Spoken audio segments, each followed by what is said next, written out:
मंचस्थ सभी महानुभाव, नौजवान मित्रों, भाई और बहनों,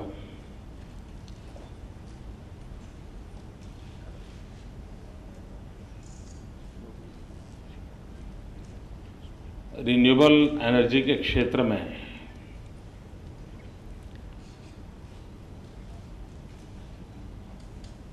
मजबूरी कहो, लेकिन सारी दुनिया उस दिशा में चल पड़ी है।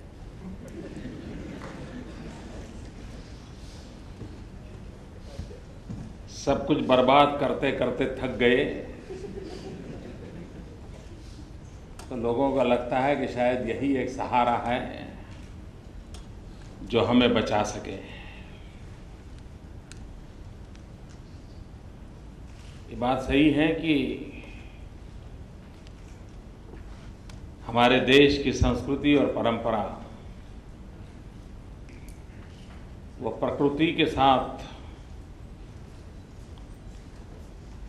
प्रेम करना, हमारी परंपरा ने हमें एक्सप्लॉइटेशन ऑफ नेचर कभी सिखाया नहीं। ज्यादा से ज्यादा मिल्किंग ऑफ द नेचर, यही हमारी परंपरा रही। और विश्व अगर उस दिशा में चल पड़ता तो आज ये ग्लोबल वार्मिंग और इतने बड़े संकट, इससे हमें जूझना नहीं पड़ता। सदियों से बहुत सारा तबाही का रास्ता हमने चुना हुआ है। आने वाली कितनी पीढ़ियों को परिश्रम करना पड़ेगा, तब जाकर के इस खोई हुई अमानत लौट आएगी। जब इसका हिसाब लगाएंगे तो अंदाज आएगा कि हमारे सामने कितना सारा करना बाकी है। और जब इस भयावह चित्र को देखते हैं, तब लगता है कहीं से तो शुरू करें। और उसी का नतीजा है कि आज गुजरात ने इस क्षेत्र में देश के सामने उदाहरण रूप कई इनिशिएटिव लिए हैं। दुनिया में गुजरात एक चौथी सरकार ऐसी है, we are a fourth government in the world, जिसने अलग क्लाइमेट चेंज डिपार्टमेंट बनाया है।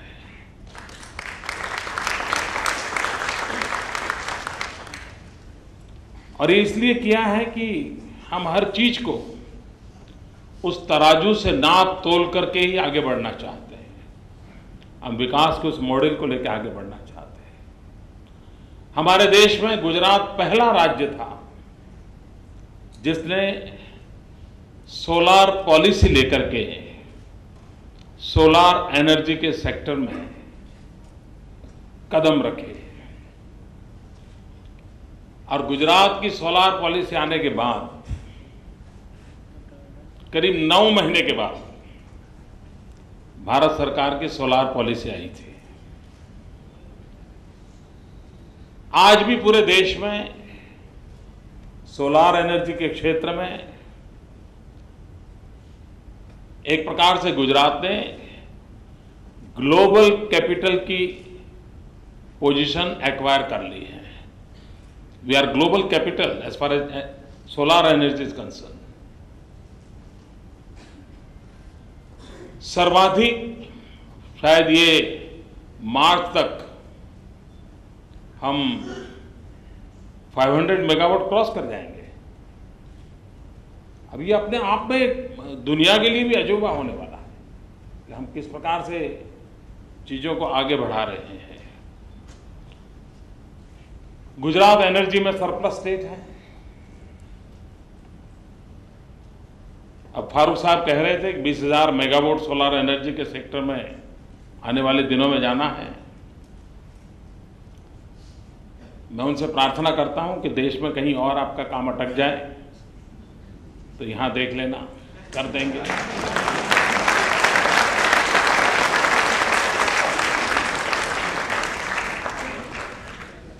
और आप अगर लक्ष्य प्राप्त कर लेंगे तो हमें खुशी होगी हम हमारे कंट्रीब्यूशन के लिए, क्योंकि होना यही है जी। आप लिख के रखिए, टारगेट कोई भी तय करे, पूरा हमें ही करना है।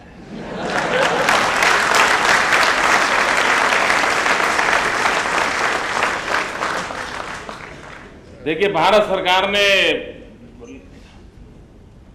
11th प्लान में 8% ग्रोथ अर्जित करने के लिए तय किया था। अगर हम 11.2 नहीं करते तो 8 नहीं हो सकता, और हमने वो किया, और हम सब राज्य मिलकर के करेंगे तभी तो देश का भला होगा।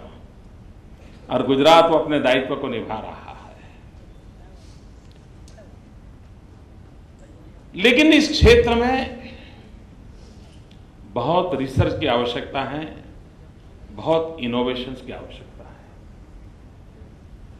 अभी भी जो भी पुरानी परंपराएं थी इन रिन्यूएबल एनर्जी के सेक्टर में, वही चीजें चल रही हैं। नौजवान मित्रों, मित्तल जी एंटरप्रेन्योर बन पाए कि नहीं बन पाए वो अलग बात है। मैं उस फील्ड में गया नहीं, लेकिन हमारे गुजरातियों के जेनेटिक सिस्टम में एंटरप्रेन्योरशिप है।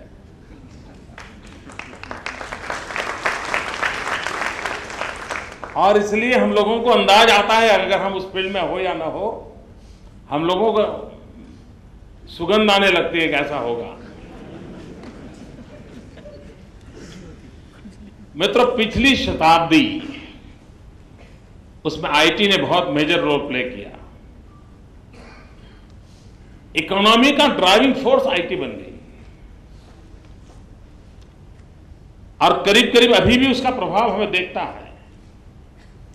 लेकिन मेरे नौजवान मित्रों, मेरे शब्द लिख करके रखिए, बीती हुई कल अगर आईटी की थी तो आने वाली कल ईटी की है, एनवायरमेंट टेक्नोलॉजी। एनवायरमेंट टेक्नोलॉजी ये डोमिनेट करने वाली है, और इसलिए जो उस फील्ड में रिसर्च करेंगे, इनोवेशंस करेंगे, कुछ कंट्रीब्यूट करेंगे, वे लीड करने वाले, और जीवन के हर क्षेत्र में इन्फ्लुएंस करेगा। इवन कार भी बनेगी तो कार के मैन्युफैक्चरिंग में यह पैरामीटर होगा कि एनवायरमेंट टेक्नोलॉजी का रोल क्या है। ये होने वाला है, और ऐसे समय ये इन्फ्यूज जैसी व्यवस्था और आईआईएम जैसा प्लेटफॉर्म एक अवसर देता है कि जहां पर खोज हो, संशोधन हो, नई चीजें आए और लोगों को मिले। कभी कभी ट्रेडिशनल विजडम जो होता है, जो गांव के लोग, हमारे अनिल गुप्ता जी करते रहते कुछ न कुछ इस प्रकार इकट्ठा, उसमें इतना दम होता है जी। अब वो कॉमर्शियल वायबल हो, उसके लिए रिसर्च की आवश्यकता होती है। ज्ञान पड़ा हुआ है, प्रयोग भी किए होते हैं, और अगर उसको बल दिया जाए, और इन व्यवस्थाओं से बल मिलता है, और नौजवान मित्र इसका अवसर लेना चाहिए। मित्रों, मैंने एक परंपरा बनाई है, मेरे अपने संतोष के लिए बनाई हुई है, कि जो भी स्टूडेंट्स इस प्रकार की छोटी मोटी चीजें करते रहते हैं, बनाते हैं, उनको भी मन करता है, और वे अगर स्टूडेंट अपने इंस्टीट्यूशन के माध्यम से मुझे उसका प्रेजेंटेशन देना चाहते हैं, तो मैं समय देता हूं, मेरे यहां बुलाता हूं, 15 मिनट, आधा घंटा, 1 घंटा, अपनी पूरी बात जो बताए मैं सुनने का प्रयास करता हूं। और मैंने ऐसे ऐसे नौजवानों से मिला हूं दोस्तों, ऐसे ऐसे नए रिसर्च किए उन्होंने। मुझे याद है, एक लड़का कुछ साल पहले मेरे पास आया था, आईटीआई का स्टूडेंट था, आईआईटी का नहीं, क्योंकि वो उसके काम को मैं बाद में बताऊंगा तो आपको लगेगा सर मैं आईआईटी की बात कर रहा हूं। इसलिए मैं कह रहा हूं आईटीआई यानी टेक्निकल एजुकेशन का एक प्रकार से बाल मंदिर, वहां का वो स्टूडेंट था और गांव का रहने वाला था। वो आया मेरे पास, बोले साहब मैंने एक रोबोट बनाया है, मैं आपको दिखाना चाहता हूं।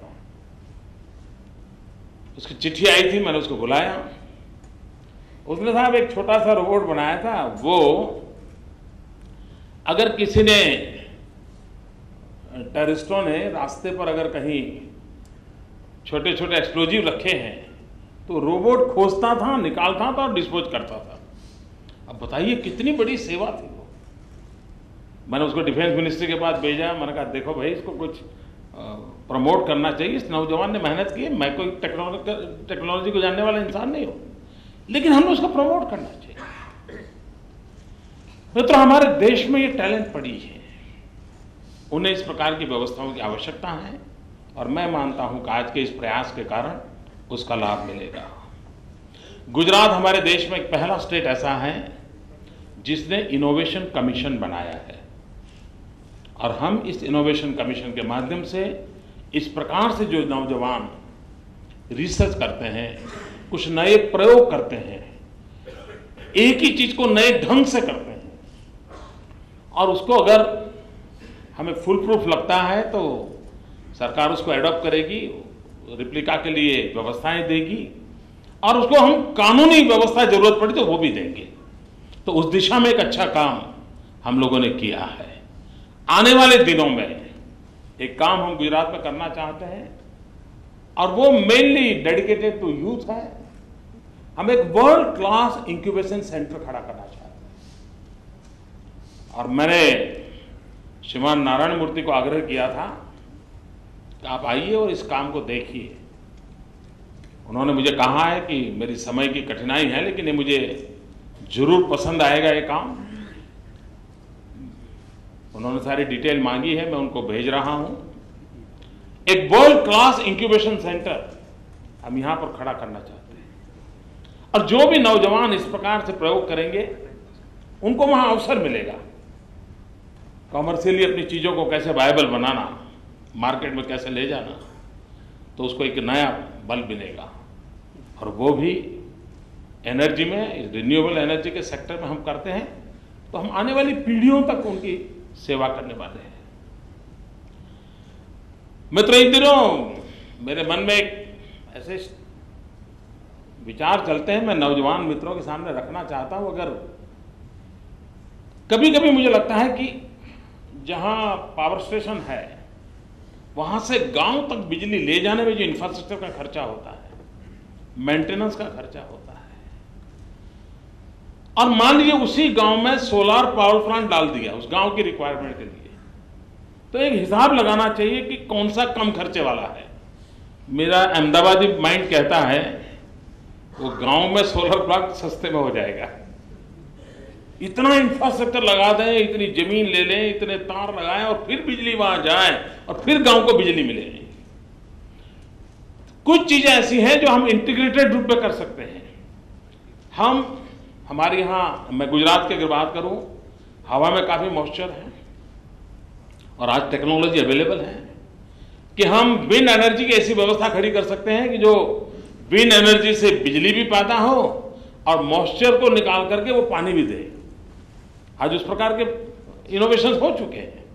अगर 10,000 लीटर पानी चाहिए तो एक विंड मिल से निकलता है और नॉट ओनली चिल्ड वाटर भी अवेलेबल होता है उसके कारण, और उस चिल्ड वाटर से हम कोल्ड स्टोरेज में उसको कन्वर्ट करें। कोल्ड स्टोरेज गांव में खड़ा हो जाएगा, गांव का किसान जो पैदा करेगा उसको लॉन्ग लाइफ प्रोटेक्शन की पूरी गारंटी बन जाएगी। जो भी पैदा करता है मार्केट में जब तक दाम बढ़ेंगे वो अपना कोल्ड स्टोरेज में रखेगा। कोल्ड स्टोरेज उस वेस्ट में से बनेगा, उस वेस्ट में से बनेगा कि जो बाय प्रोडक्ट था, विंड एनर्जी का बाय प्रोडक्ट चिल्ड वाटर था, उससे कोल्ड स्टोरेज चलेगा। वहां सोलार एनर्जी हो, विंड एनर्जी हो, पानी की व्यवस्था हो, कोल्ड स्टोरेज हो, यही चार चीजें एक इंटीग्रेटेड रिन्यूएबल एनर्जी के साथ जोड़ करके अगर बना दिया, मैं नहीं मानता हूं कि उस गांव को टेक्नोलॉजी के लिए और कोई रिक्वायरमेंट होगी और गांव हर प्रकार से समृद्ध हो सकता है। इस एक विचार को यहां जो मेरे नौजवान मित्र बैठे हैं, क्या इसको हम प्रायोगिक रूप में कहीं कर सकते हैं? मैं आपको गुजरात की धरती पर अवसर देने के लिए तैयार हूं दोस्तों। आप आइए, एक गांव को इस प्रकार से बदल के रखिए। हम अभी सोलार के सेक्टर में रूफटॉप पॉलिसी लेकर के आए हैं। और हम लोगों को कहते हैं कि आप अपनी छत पे बिजली पैदा करो, हम खरीद करेंगे। देखिए, सोलार एनर्जी या रिन्यूएबल एनर्जी में जाना है, मतलब ये सिर्फ कॉमर्शियल वेंचर नहीं है, ये लाइफस्टाइल बदलने का एक प्राइम एजेंडा है। और हम समाज की अगर चिंता करते हैं तो हमने समाज के लाइफस्टाइल को बदलाव लाना पड़ेगा, और लाइफस्टाइल बदलनी है तो हमने इन सारी व्यवस्थाओं को विकसित करना पड़ेगा। और लाइफस्टाइल बदलने के लिए हम गांधीनगर को सोलार सिटी बनाने के लिए rooftop solar policy, middle class family होगा, वो खुद बिजली पैदा करके महीने में 250-500 रुपये कमा सकता है, जो बच्चों को दूध पिला सकता है, यानी उसको कोई एक्स्ट्रा खर्च लगना नहीं है।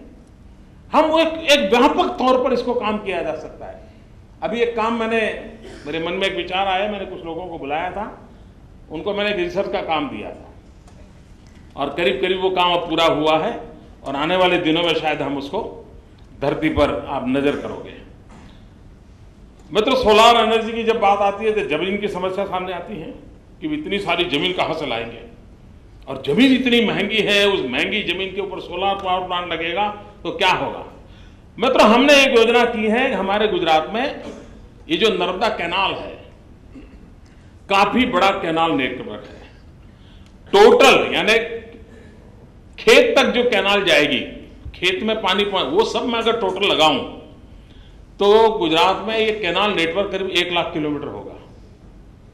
हिंदुस्तान में 150 साल हो गए करीब करीब रेलवे को। हिंदुस्तान में रेलवे 150 ईयर में टोटल उसका नेटवर्क है 75,000 किलोमीटर, जबकि ये इतना बड़ा नेटवर्क हमारा नर्मदा कैनाल का हो रहा है। मेन कैनाल वो इतनी बड़ी है कि उस पर हम कुछ नहीं कर सकते, माइनर कैनाल इतनी छोटी है कि उस पर कुछ नहीं कर सकते, लेकिन जो सब कैनाल एंड ब्रांच कैनाल है, तो मैंने कुछ इस टेक्निकल फील्ड के लोगों को बुलाया था। हमने कहा कि क्यों ना हम कैनाल पर ही सोलार पैनल डाल दें, और मित्रों वो प्रयोग सफल हो रहा है। हिसाब लगाया हमने, 1 किलोमीटर लंबी कैनाल पर सोलार पैनल से 1 मेगावाट बिजली पैदा कर सकते हैं। इतना ही नहीं, 1 किलोमीटर लंबी कैनाल पर 1 मेगावाट बिजली तो पैदा होगी सोलार की, साथ साथ एवरी ईयर 1 करोड़ लीटर पानी इवोपरेट होने से बच जाएगा, बाष्पीभवन होने से बच जाएगा। कैनाल की सेफ्टी बन जाएगी, सिक्योरिटी बन जाएगी। ज्यादातर कैनाल गांव के नजदीक से गुजरती हैं, तो मुझे लाइन लॉस नहीं होगा, मैं वहीं से बिजली दे दूंगा गांव को। अब मैंने उनको एक और काम दिया है। हमने कहा भाई मुझे इससे संतोष नहीं है, मैं अहमदाबादी हूं, सिंगल फायर डबल जर्नी वाला हूं, तो मुझे कुछ और चाहिए। तो मैंने अभी उनको काम दिया है कि कैनाल के ऊपर तो ये इंफ्रास्ट्रक्चर आ जाएगा, लेकिन कैनाल ये जो हम सोलार पैनल लगाएंगे, क्या उसके नीचे हैंगिंग माइक्रो हाइड्रो टर्बाइन लगा सकते हैं क्या? तो कैनाल का पानी जाएगा, जो माइक्रो हाइड्रो टर्बाइन से बिजली देगा, ऊपर सोलार बिजली देगी, पानी इवोपरेट होना बच जाएगा। आप कल्पना कर सकते हो पानी बचाने का, हमारे रिसोर्स बचाने का इतना बड़ा इंटीग्रेटेड काम शायद ही दुनिया में कहीं सोचा गया होगा, गुजरात की धरती पर होगा। आने वाले कुछ ही महीनों में आप लोगों को मैं निमंत्रण दूंगा वहां देखने के लिए, आने के लिए। कुछ ही दिनों में हम काम शुरू करेंगे, यानी एग्जिस्टिंग व्यवस्थाओं पर हम किस प्रकार से इनोवेशन कर सकते हैं, किस प्रकार से नई चीजों को लगा सकते हैं, उस दिशा में हम काम करने के लिए प्रयास कर रहे हैं। मित्रों, मेरी आप सबको बहुत शुभकामना है। फारूक साहब ने गुजरात की तारीफ की, मैं उनका बहुत आभारी हूं, और हम भारत के विकास के लिए गुजरात के विकास का मंत्र लेकर के आगे बढ़ रहे हैं। हर क्षेत्र में हम विकास की नई ऊंचाइयों को पार करना चाहते हैं। देश के काम गुजरात जितनी अधिक सेवा कर सके करता रहेगा, और हम सब मिलकर के इस देश को महान बनाएंगे। इसी एक अपेक्षा के साथ बहुत बहुत धन्यवाद, बहुत बहुत शुभकामनाएं।